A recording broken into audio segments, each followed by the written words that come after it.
So an iconic piece of Charlotte's Black history coming down. But supporters say its legacy is far from over. The demolition began today on the historic Excelsior Club in West Charlotte, clearing the way for a new chapter on Beatties Ford Road. WCNC Charlotte's Bria Smith live here in studio. So Bria, you were there at the site of the Excelsior Club.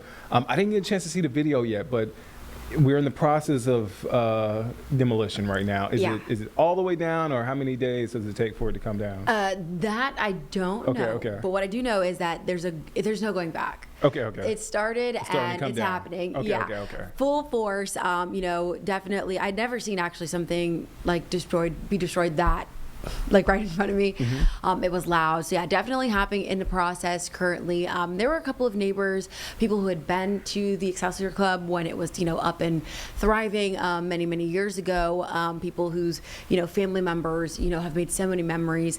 I met one woman who actually, her sister met her husband there. Just, in speaking to these people, I think in journalism school, we're taught to really observe, not only just to listen and ask questions, but also observe. And in that moment, I think I had a moment to actually observe how people were looking at the demolition, but also speaking to us. And in that moment, it was like they were trying to remember where they were when they were making these memories. It was really cool to see in the flesh and, right there. I was going to say, telling my age here, in 4K.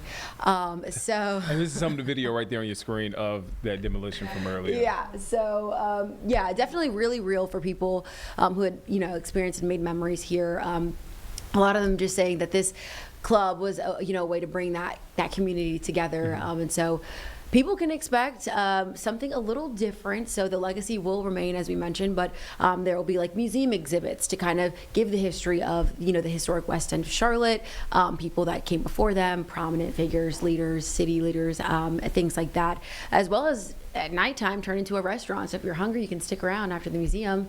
And so these are things that we can expect coming into 2028, a $7.8 million project. So yeah, Shawn Kennedy, the developer, he's really put in, because he was here.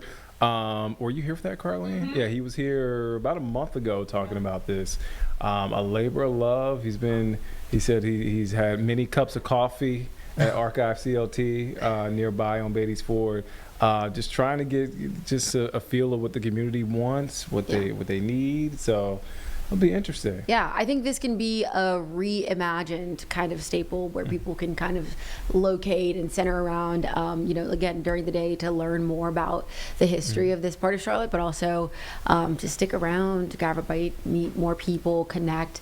One woman described, the club before as a network, and I think this is going to be a same version, but a different version of that, if that makes sense. Yeah, he one thing he pointed out, I remember, it's going to be a museum, it's going to be a community space.